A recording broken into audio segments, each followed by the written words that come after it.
everyone. This is Bernie, your Revit Blaster here at Printastat Incorporated, bringing you the TNT for Revit users. What's the TNT, you ask? Tips and tricks. This little video here is to show you zooming in and out while you're in a command. I'm going to mimic these dimensions here in this architectural sample project.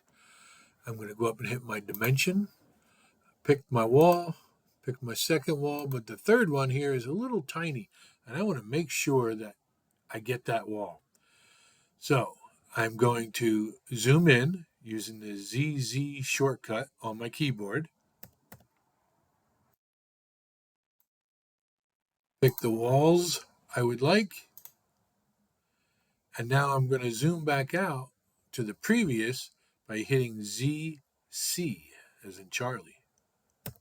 And there it brings me out to where I was, and now I can place my dimension. Very cool tool.